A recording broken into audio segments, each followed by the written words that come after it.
President Trump ने Google, Microsoft समेत तमाम बड़े स्टेक होल्डर्स को जोर दिया है कि वो अपनी कंपनी से भारतीय मुलाजमीन को निकाल कर बाहर कर दें।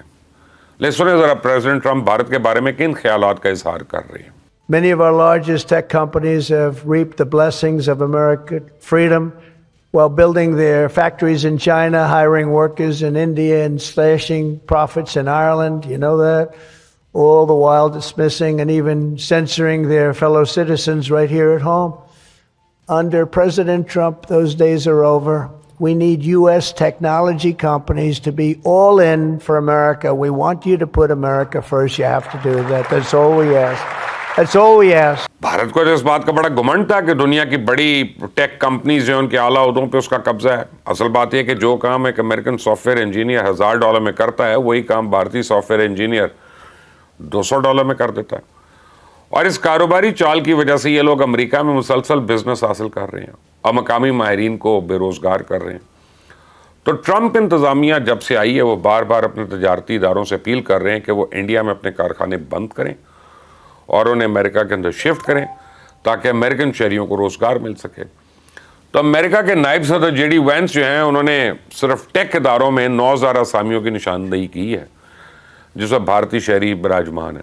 आप सुने ना जरा इस इशू पे जेडी वैंस जो हैं उनकी क्या राय है। Off 9,000 workers, and then they'll apply for a bunch of overseas visas, and I sort of wonder, that doesn't totally make sense to me. The math doesn't. That displacement and that math worries me a bit. And what the president has said, he said very clearly, we want the very best and the brightest to make America their home. We want them to build great companies and so forth.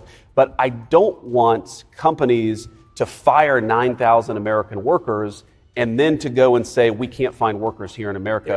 That's a bullshit story. अब सदर Trump तो ये बर्दाश्त नहीं कर सकते कि भारत अपने शहरियों के लिए मुलाजमत तो अमेरिका और यूरोप में ढूंढे, लेकिन असला फ्रांस और रशिया से ले और तेल भी रशिया से खरीदे।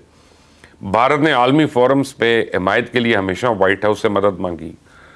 बदले में व्हाइट हाउस ने जब भी भारत से हिमायत तलब की तो मोदी सरकार टाल मटोल शुरू कर देती है। तो मोदी के इन दोगली चालों से जिस तरह पूरी दुनिया तंग है, उसी तरह भारत के अंदर भी उसके खिलाफ एक लावा तैयार हो रहा है। वो किसी वक्त भी फट सकता है। आप देखें, ये शैतान जिस दिन भारत वापस पहुंचेगा तो अपोजिशन जमातें इसकी नाक में दम कर देंगी। राहुल गांधी तो एक ही मुतालबा कर रहा है कि ऑपरेशन सिंदूर के नताइज पर लोकसभा के अंदर बहस कराई जाए, लेकिन यह राक्षस हर मरतबा अपने झूठ छुपाने के लिए बैरूनी दौरे पर रवाना हो जाता है। बकरे की माँ कब तक खैर मनाएगी? एक न एक दिन तो ऑपरेशन सिंदूर लोकसभा में डिस्कस होगा ना। और जिस दिन ये बहस शुरू हुई उसी दिन भारतीय जनता को भी पता चल जाएगा कि असल में हुआ क्या था।